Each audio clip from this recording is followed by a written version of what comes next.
BAP yang awal dia di polisi tidak sah. Yang berlaku dan sah adalah yang dirubah di pengadilan. Itu penting catatan hukum. Dan semoga Allah Subhanahu wa ta'ala menghancurkan sehancur-hancurnya para pelaku pembantaian 6 syuhada pengawal kami dan yang memerintahkannya, serta para aktor intelektualnya juga yang merestuinya, dan semua yang terlibat dalam pembantaian sadis dan brutal tersebut secara langsung maupun tidak langsung. Allahumma dammirhum tadmira waqtulhum badada wala tughadir minhum ahada ya qawi ya matin ya muntaqim amin ya rabbal alamin. Allahu Akbar, Allahu Akbar. Baju koko Habaib Putih present Al Godi.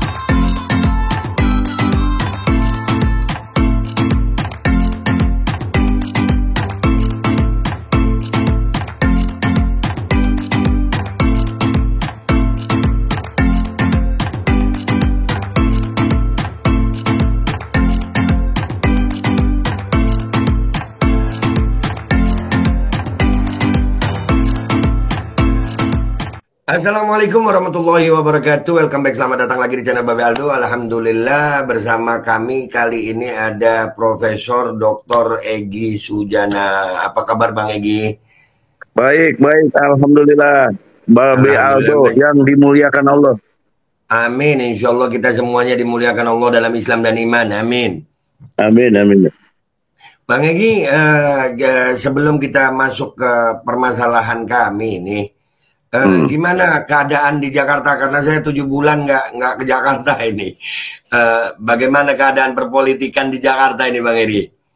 Yang terbaru kemarin beberapa tokoh kumpul di satu tempat oleh Tripilar GNPF, PA 212 sama persaudaraan Front Islam dari komunitas yang semua di bawah Habib Rizik lah kumpul, insya Allah sudah merumuskan mosi tidak percaya kepada Presiden Jokowi. Nah, gitu. Jadi sudah skalanya sudah distrust. Nah, kalau sudah tidak percaya pada sesuatu kan kita nggak mungkin lagi mau taat kepada yang kita tidak percaya. Benar Bang, benar. Kepada Allah saja kan pendekatan kita percaya, iman. Karena kita percaya, yakin betul kepada Allah, maka kita samina wa ata'na. Benar Bang. Nah, dalam berbangsa bernegara kita sudah menyatakan mosi tidak percaya. Dan seruan jihad untuk melawan kebanyak kesoliman yang terjadi. Mungkin termasuk yang di Jember nih. Kalau saya nggak tahu apa inti masalahnya nih. Iya, baik Bang. Izinkan saya minta pendapat Bang Egy dari sebuah peristiwa hukum yang menimpa saudara kita Kiai Fahim Mawardi, Bang. Oh, jadi gitu. di awal Januari, ini kronologi singkatnya aja Bang. Di awal Januari Kiai Fahim itu di bulan Januari ya pokoknya ditahan dengan tuduhan Januari tahun ini ya. Iya, tahun 2023 Bang. Jadi ditahan dengan tuduhan pencabulan. Oh gitu. Korbannya itu dari mulai 11 sampai akhirnya 4. Dan itu pemberitaan media massa sangat masif pada saat itu Bang. Akhirnya membuat saya ya seperti yang Abang tahu nih, 7 bulan akhirnya pindah ke Jember untuk ngawal kasus ini. Karena kalau cuman kita dengar aja kan kita nggak tabayun, kita nggak tahu faktanya Bang. Masya Allah. Itu jihad tersendiri buat Babe Aldo itu. Alhamdulillah Bang ya, karena memang mau gimana pun juga terlepas dari kelebihan atau kekurangannya Kiai Fahim, kebenaran adalah kebenaran, itu menurut saya. Jadi saya harus... Oke. Sekarang saya dalami dulu ya, dari info yang ada. Ya, sejak Januari dituduh pencabulan. Dari jumlah berapa? 11 tadi? Iya, sampai akhirnya 4. Nah, pertanyaan seriusnya ada dua dulu. Ya. Siapa pelapor? Dan yang keduanya, tindak pidana yang dituduhkan oleh jaksa itu apa? Siap. Atau Jadi, sebelumnya lapor ke polisi. Polisi mengkonstruk hukumnya dengan pasal berapa? ya, itu pasal pencabulan, Bang.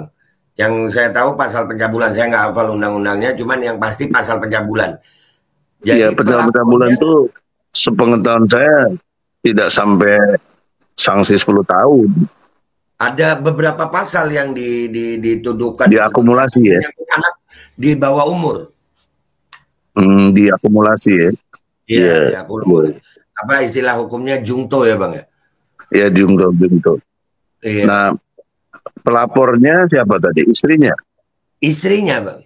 Itu yang Ah, membuat kami curiga. Ya kan kalau pelapor itu lazimnya saksi korban atau yang jadi Benar, korban. Sekaligus dia benar. jadi saksi. Nah, kalau dari tingkat pelaporan aja sudah cacat, prosedur penegakan hukum ke depannya juga jadi cacat. Iya, Maka kecacatannya ada dalam perspektif itu tidak mewakili rasa keadilan yang harus ditegakkan. benar. Karena si istri apa dasarnya melaporkan? Apalagi dalam hukum Islam, percabulan itu lebih fokus kepada adanya 4 saksi. Itu qat'i ajaran Islam, nggak bisa dibantah-bantah. Ya, jadi kalau tidak berdasar kepada yang jelas seperti itu, akurasinya, maka sembaranganlah polisi itu, sembarangan pula akhirnya jaksa menuntutnya. Karena Iya, tidak berdasar. Nah, di sini harus dibalik oleh masyarakat di Jember yang mengerti persoalan ini, yang percaya juga dengan Pak Fanim, Ustadz, gugat balik atau lapor balik kepada awalnya polisi, kenapa gitu, ke Propam dan jaksa. Kenapa main berani nuntut begitu saja tanpa ada akurasi kejadian yang benar hanya gara-gara laporan istri? iya. Nah, justru Jadi, yang melecehkan agama di sini jaksa dan polisi. iya. Pasal Jadi, 156A. Anda lihat iya. situ. Siap, Bang. Jadi KUHP. begini, Bang. Jadi begini, Jadi biar nggak salah juga, waktu pelaporan itu ada korban, Bang. Waktu pelaporan, korban ini 4 orang ini mereka menandatangani BAP bahwasanya mereka dicabuli.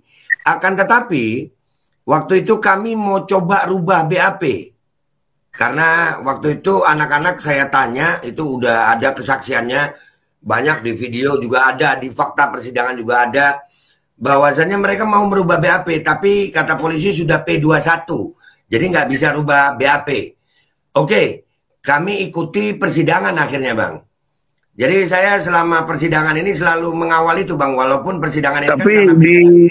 di persidangan dirubah nggak BAP-nya? Nah ini yang saya mau ceritakan, karena ini pidana khusus, maka kami nggak bisa masuk ke dalam kan, Bang. Tapi Iya, kami tertutup mengawal, itu. iya, tapi kami mengawal itu setiap sidang. Dan anak-anak itu semuanya, semua saksi korban merubah BAP. Merubah di dalam Merubahnya bagaimana? tidak ada pencabulan. Tidak ada. Gitu. Semua yang ditulis di BAP penyidik itu dibantah di dalam fakta persidangan. Kenapa bisa berubah? Ada unsur apa kok berubah? Karena mereka mengakui di fakta persidangan ada intimidasi dari pihak penyidik. Penyidik Waktu di sini BAP yang polisi apa jaksa? polisi. Mereka nggak pernah disidik sama jaksa kayaknya. Oh gitu. Berarti jaksa terima mentahnya aja yang dari polisi itu. Iya, iya. Jaksa terima aja dari polisi. Nah, yang lebih Maka keren lagi, Bang. Yang lebih keren lagi. ini klausul hukum ya. Iya, BAP yang awal dia di polisi tidak sah. Yang iya. berlaku dan sah adalah yang dirubah di pengadilan. Itu penting catatan hukum. Iya. Maka atas dasar itu harusnya ada eksepsi atau keberatan sebelumnya itu dari lawyer atau siapa yang menangani sana supaya ini batal demi hukum. Karena pasal 143 KUHP ada perintah jelas buat jaksa 3. 1, dakwaan harus lengkap. 2, dakwaan harus cermat. 3, dakwaan harus jelas. Ini pasal 143. Apabila 3 unsur ini tidak terpenuhi, hakim harus membatalkan demi hukum dakwaan tersebut. Jadi kalau hakim tidak membatalkan, berarti hakim masuk angin juga. Laporkan ke KY, laporkan Badan Pengawas Mahkamah Agung. Siap. Gitu bro. Jadi karena ini masih ditunda, kata saya dengar ditunda, ada waktu cepat, tolong Badan Pengawas Mahkamah Agung, Komisi Yudisial bergerak cepat, tentu dengan laporan kalian. Siapa yang datang ke Jakarta besok Senin dulu harus dipersoalkan, karena ini menyangkut nasib dan rasa keadilan manusia. Karena saya lihat juga di medsos ada kelompok yang mau menentang tripilar ini, P2 212, GNPF, kemudian persaudaraan, Front Persaudaraan Islam yang dituduh-tuduh kok membela pencabul gitu. Wah, saya bacanya gondok juga tuh. Padahal lihat kenyataan yang Babe Aldo sampaikan, cacat hukumnya luar biasa itu. Harusnya dibatalkan oleh hakim. Hakim mestinya tidak lagi menunda tanggal 10, batalkan demi hukum. Karena saya berani taruh secara ilmu hukum, tidak lengkap, tidak jelas, tidak cermat dari jaksa itu. Karena apa? Dia dapat bahan mentahnya yang juga tidak lengkap, tidak cermat, tidak jelas. Tadi soal pelapor, mana kecermatannya? Lagi bang di kejaksaan nggak disidik lagi itu, nggak dipanggil sama kejaksaan ini saksi-saksi, langsung ke pengadilan. Tapi di pengadilannya kan ada jaksa, bagaimana sih? Makanya. Itu lebih nggak benar lagi. Aduh, Jaksa Agung, Jaksa Agung, nih lewat Babe Aldo nih, perhatiin ini udah nggak benar kalian kejarinya itu begitu bisa mengadili orang tanpa ada penyidikan, kok bisa menyatakan P21. P21 itu sudah menjadi tugas dari jaksa, masukannya dari beliau. Kalau nggak cocok atau belum memenuhi rasa keadilan dalam arti 2 hal, alat bukti dan saksi-saksi, itu maka P19 harus dibalikin ke polisi, nggak boleh disidang. Nah kalau ini disidang berarti jaksanya melampaui KUHP, itu sudah tidak benar dan harus batal demi hukum. Baik, dan ada lebih kuat lagi dugaan kami ini bahwasanya ini kriminalisasi karena hasil visum et repertum itu menyatakan bahwasanya tidak ada tanda-tanda kekerasan seksual dan selaput keperawanan itu masih utuh, bang. Waduh, itu lebih bukti nyata lagi. Bagaimana sih? Saya nggak ngerti kenapa Ustadz Panim ini sangat dikriminalisasi. Apa dia oposisi sama Jokowi? Iya, dia lebih memang dia adalah orang yang kritis masalah pemerintahan dan juga yang paling utama adalah melawan kelompok-kelompok liberal, bang, yang dikit-dikit radikal. Kelompok-kelompok liberal itu kan akal sehatnya nggak dipakai itu. Gimana sih? Kalau dipakai kan dia pakai ilmu hukum. Nah, jangan begitu. Jadi gini aja bos, sekarang kita tetap ikhtiar maksimal. Kalau bisa tanggal 10 itu sebelum datang lagi ke majelis hakim. Ini nggak benar begini Pak. Tapi diawali juga ada surat lah setidaknya ke Bawas Mahkamah Agung, Bawas itu Badan Pengawas dan KY untuk hentikan sidang ini karena sudah batal demi hukum kaitannya dengan pasal 143 KUHP. Nah kemudian kalian buat petisi rame-rame, terutama pesantren yang kiainya dikriminalisasi ini untuk nota protes harus betul-betul sesuai dengan penegakan hukum yang benar. Sehingga tanggal 16 nanti itu kalaupun ada sidang untuk membatalkan demi hukum.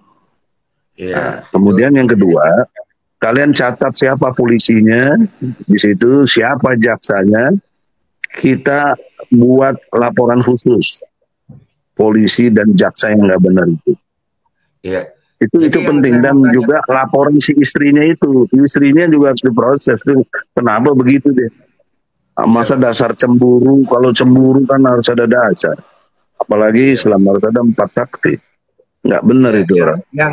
Yang sangat lucu Bang di fakta persidangan kan dihadirkan istrinya itu Bang. Iya. Jadi ditanya apakah pernah melihat pencabulan yang dilakukan terdakwa? Tidak pernah. Lalu bagaimana tahu kalau terdakwa ini mencabuli? Sering ngasih uang sama santri katanya. Nah, itu kan unlogic.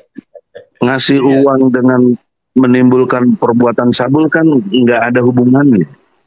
Bagaimana kalau dia ngasih uang karena orang santrinya butuh, dia sebagai kiai bertanggung jawab dengan penuh kasih sayang, kan nggak ada urusan pencabulan di situ.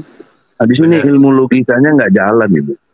Benar. Nah, harusnya dengan keterangan dari si saksi istrinya itu, hakim juga harusnya menangkap dengan baik itu. Enggak, ini sidang nggak bener ini. Harusnya batalin, kan nggak jelas itu. Apa hubungannya ngasih uang dengan terjadi pencabulan? Nggak ada. Logikanya itu nggak ketemu. Itu namanya blow on.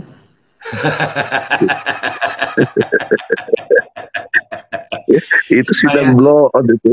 Iya, supaya nggak kena tolol juga ya Bang ya. Udahlah, kita pakai itu bahasa Rocky, bahasa saya blow on.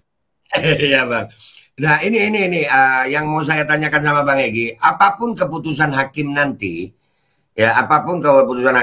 apakah masih ada langkah-langkah hukum yang kita bisa lakukan terhadap bagaimana tuntutan jaksa yang 10 tahun, bagaimana ada dugaan intimidasi dari oknum kepolisian, kira-kira langkah hukum apa yang bisa kita ambil Bang? Tadi saya sudah ceritakan, sebisa mungkin masih ada waktu protes, setidaknya buat surat ke Bawas. Mahkamah Agung, Badan Pengawas, kedua ke KY, kemudian yang jaksanya ke Komisi Kejaksaan yang di tingkat pusat negeri, kemudian polisinya ke Propam. Nah, itu upaya hukum sah. Nah, kalau ternyata itu diabaikan juga, ya kita tingkat berikutnya nanti putusan hakimnya apa ya banding, itu upaya hukum. Harus dibanding, jangan sampai enggak. Siap. Gitu.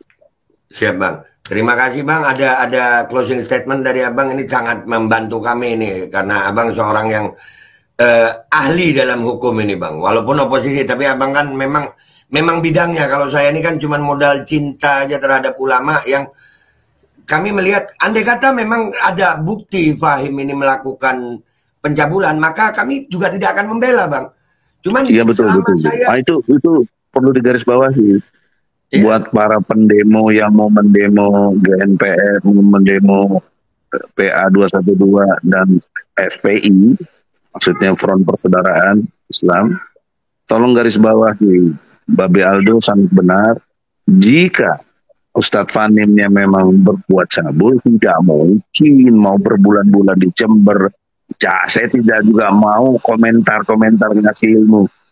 Itu kalau keilmuan kita dimintai komentar kan bayarnya mesti mahal kita sebagai profesor.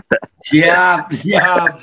Nah, maka saran saya atau closing statementnya yang antum minta, tolong perhatikan surat An-Nisa. Antum ulang-ulang aja terus itu nanti. Ayatnya 135. Jungto Al-Maidah ayat 8. An-Nisa 135, Allah memerintahkan berlaku adilah meskipun kepada dirimu sendiri, ibu bapakmu, dan segala kerabat lainnya. Berlaku adilah, karena adil lebih dekat kepada takwa. Di Al-Maidah ayat 8-nya ditekankan Jangan kebencianmu kepada satu kaum membuat kamu berlaku tidak adil. Karena adil lebih dekat pada takwa. Itu begitu dua ayat itu. Keras sekali itu. Bahkan menurut pengetahuan saya, Anda bisa cek di Google, ayat 135 dari surat An-Nisa itu terpampang di masuk fakultas Harvard di Amerika itu. Sebagai satu panduan. Bayangkan orang kafir saja kagum dengan Al-Quran itu. Ya, nah ini di pesantren diperlakukan begitu. Hakim, jaksa, polisi pasti banyaknya agamanya Islam, tapi nggak perhatiin Al-Quran. Karena saya sedih, ini penting juga untuk dakwah nih. Menurut penelitian dari Monash University, 73% rakyat Indonesia tidak bisa baca Quran. Benar. 75% tidak sholat. Allah. Bagaimana bangsa Indonesia mau tercegah dari keji dan mungkar? Quran nggak dibaca, bahkan nggak dibaca, nggak ngerti, nggak bisa baca Quran. Tidak sholat. Sholat itu kan mencegah keji dan mungkar. Betul. Mana kita lihat pemerintah, Jokowi, tolong perhatiin ini, Anda presiden, tanggung jawab. Karena Anda harus menjaga tumpah darah seluruh Indonesia. Itu perintah Undang-Undang Dasar 45. Kemudian mensejahterakan umum seluruh rakyat Indonesia. Ketiga, mencerdaskan kehidupan bangsa. Keempat, menjaga ketertiban dunia.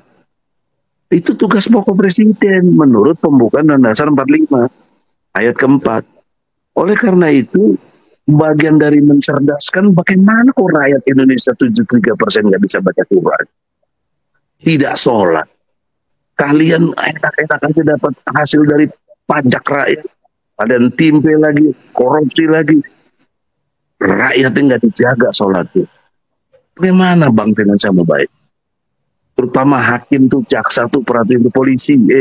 Kalian nanti ditanya pertanggungjawaban akhirat. Oke, di dunia lu bisa ngeles, lu banyak backing. Di akhirat lu mati dikubur, azab Allah sangat kuat begitu. Gitu aja, udah. Mudah-mudahan rakyat tergerak hatinya untuk memperhatikan nasib bangsa kita ini. Terima kasih Bang Egy, mudah-mudahan Bang Egy umur panjang, sehat afiat. Amin. Ya Allah, amin ya Allah. Maju terus. Allahu Akbar. Ya, terima kasih semuanya pemirsa. Wabillahi taufiq wal hidayah wassalamualaikum warahmatullahi wabarakatuh. Waalaikumsalam warahmatullahi wabarakatuh. Bismillahirrahmanirrahim guys, sekarang ada babe rolen. Babe roti molen. Roti ini dibuat yang pasti rasanya enak ya, ada 3 rasa. Ada pisang keju, ada tape keju, ada pisang coklat. Ini dibuat tanpa bahan pengawet dan melayani pesanan-pesanan kalian yang seputaran Jabodetabek, bisa buat nemenin ngopi, buat acara-acara boleh. Dan ini karena gue paling suka pisang keju, ini gue dulu yang nyoba nih. Nih dia itu kayak crunchy gitu depannya tuh.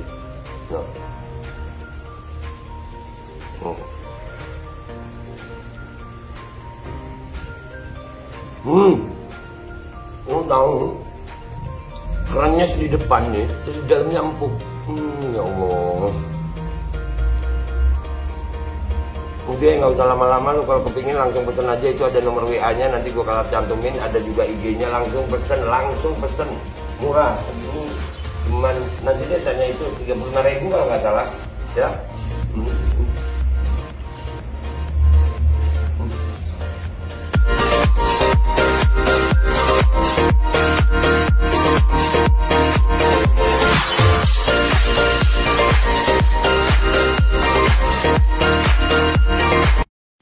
Assalamualaikum warahmatullahi wabarakatuh. Guys, alhamdulillah gue lagi di Jember dan gue dapat produsen Golden Pro MHA Vito. Ini guys, bahan-bahannya itu di dalamnya ada jintan hitam, ada broto wali, ada sambiloto, ada jahe, pegagan, ada madu hitam, ada propolis dan probiotik. Dan ini alhamdulillah gue udah berapa hari ya? 4 hari gue nyoba ini. Ini langsung aja guys, dia madunya madu hitam ya. Ya, bukan madu bini, bukan madu hitam. Ini untuk obat dan untuk imunitas tubuh. Alhamdulillah kemarin gue badan-badan gak enak, gue pakai sehari 3 kali nih produk. Cuman ditetesin di bawah lidah kayak begini. Jangan lupa bismillah tapi bismillah sama sholawat. Allahumma sholli ala sayyidina Muhammad dan sayyidina Muhammad.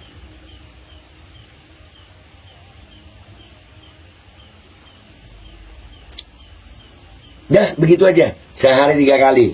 Kalian langsung hubungi nomor yang tertera di bawah ini. Ini insya Allah bisa membuat badan kita tahan terhadap segala macam infeksi dari luar. Untuk imunitas tubuh. Dah, gitu aja langsung pesan ya. Ini nomornya.